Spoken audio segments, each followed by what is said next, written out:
This is the pancake that IHOP wish it had. Welcome today to a new episode of OnlyLens, where we are reviewing the Fujifilm 27mm f2.8 pancake lens. This lens is a really great lens because it is a small form factor lens that if you pair it up with the correct Fuji camera, you'll actually get a nice compact setup, like if you had the X100V or the 6 or whatever it is now that they came out with. But we're going to talk about this lens and why it could be the best lens for you if you can find it. So this lens comes in at around $300 to $350 used because it is almost impossible to find it new with how it's back ordered or temporary out of stock or whatever they want to go with every time. So you're going to have to go fishing for it in the used market. But on average, from what I found online, you can find it for about $300 to $350. Depending on the site that you go. I found it on MVP where they had it at about $309 for a good quality one, and then for an excellent, they had it about $350 some.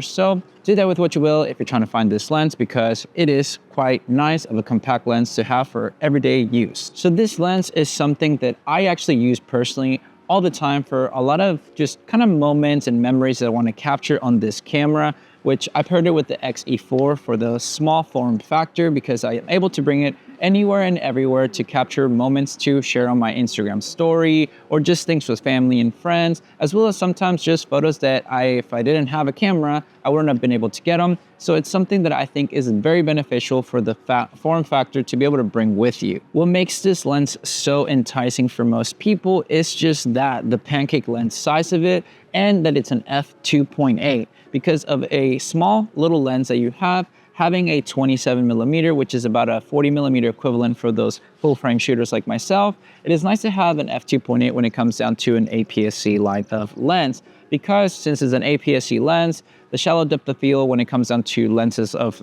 anything higher, it's not as nice. So having that f2.8 is quite nice to have in a small little lens like this that you can bring with you because it lets in more light, so that way you're not having to be dealing with the low light capabilities issue sometimes with APS-C sensors since the sensor is smaller. So that's pretty much a little bit of the boring part of this lens, because the specs is always nice to know, but it really is how it performs. So I'm gonna go ahead and take a bit of portraits just using the film recipes of the Fuji cameras. And apparently, because I know how people are on social media, that's how I pronounce it. I speak 3 languages, so obviously pronunciations are gonna be up to the person's accent from where they're from, since if some people have been contemplating and just kind of saying that I'm just saying it wrong or whatever, it's just how I say it, so there you go. So right now we're gonna be using the Kodak Gold 200 recipe. This lens is so nice to just take a little photo right there, bring it because of the light in the background, nice and easy like that. Maybe do it from this angle, 1, 2, 3. But the best thing about it is that it's so easy to just bring with you, to be able to take nice little photos with it, especially straight out of JPEGs, recipes that you don't have to really edit much or at all. Or if you have the raw files, you can do that as well. But for me, I really like having this kind of setup where I can just take photos of her wherever I'm at so that she can have her Instagram-worthy photos. But for me, it's been quite nice to just have a small compact setup where you can take some nice little photos and just enjoy the moment of taking this camera with you, because this is how I usually just do it. I put it around my neck and I have it with me as I'm taking some walks and everything. So it helps out to just have something of good quality rather than my phone, because as much as phone have progressed, I never feel inspired shooting with my phone. So having this one around with me with this little form factor always is a plus to capture moments that I think I would have not captured if I would have tried to do it with my phone. Actually, a little bit over here.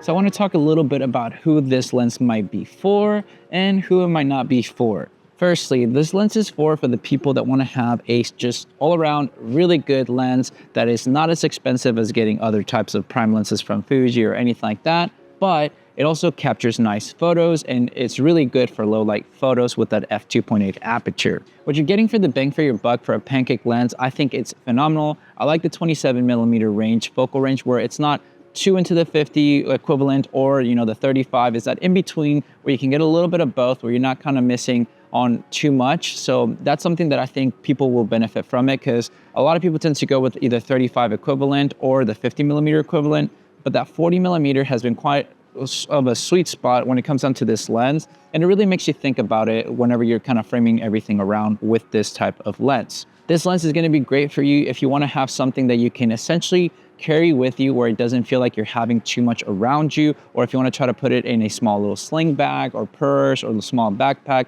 heck, maybe even your coat, jacket, or maybe even in your pocket, depending on what you're wearing.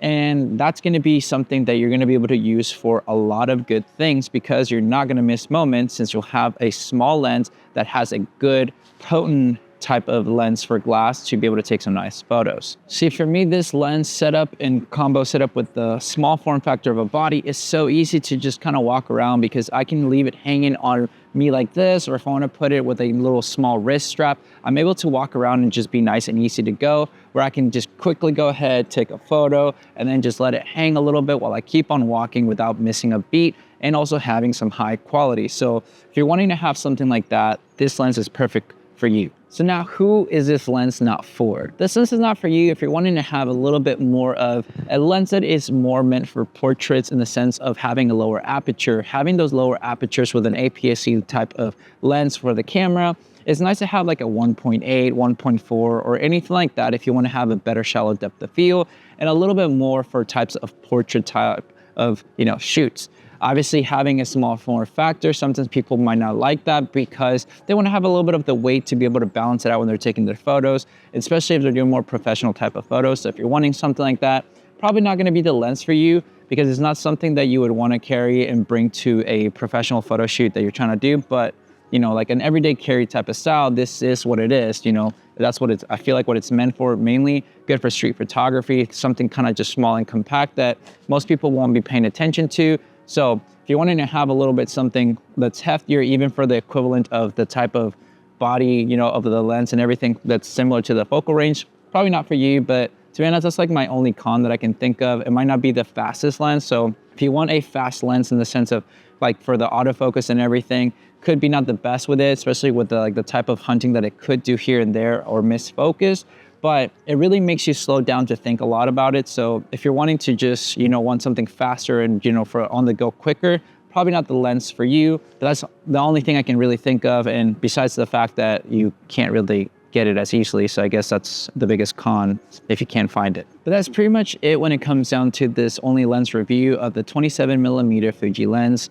That is a really nice Pancake lens. Obviously, I might be a little bit biased in that aspect of it, but because I purchased it on my own and I thought it'd be great to review it for the people that might want something different of a lens, especially for a Pancake lens that they can bring around with them with a different type of focal range that most people might not get. That 27mm APS-C, that's 40mm full frame setup style of, focal range, not the most liked by a lot of people, but it's because I feel like they haven't given it a shot as much as possible. So for me, my biggest thing is just trying out different things to see what I'm gonna like, and you won't know until you do it, so never hurt. And that's why I went with this, because of the size factor. And there's different types of variations of this lens. I know like 7 Artisans, I believe, has one, or every, I think it's like Voigtlander or something like that, have a different one. So see what you can find for yourself that could be good and beneficial. But that's pretty much it, because for me, I love it. I love using this on the daily, especially just to create little memories and stories or things that I wouldn't see normally with my Sony cameras. So if I want to make little kind of artistic photos, this is my go-to setup. And it's really inspiring because it's a camera that I always have with me and a camera lens that I'm always pairing together to really capture the moments and memories that I want to create, or art that I think that I wouldn't see before. So that's one of the reasons why I can't, recommend this lens enough. Just sadly, it's going to be a little bit of a hard time sometimes finding it, but hopefully after finding this video, you'll be able to find one yourself, and you're going to be using it to, create some great shots. But with all that said and done, guys, thank you so much for watching this video. Make sure to like and subscribe, share this video with a friend. I'll catch you guys in the next one. See ya.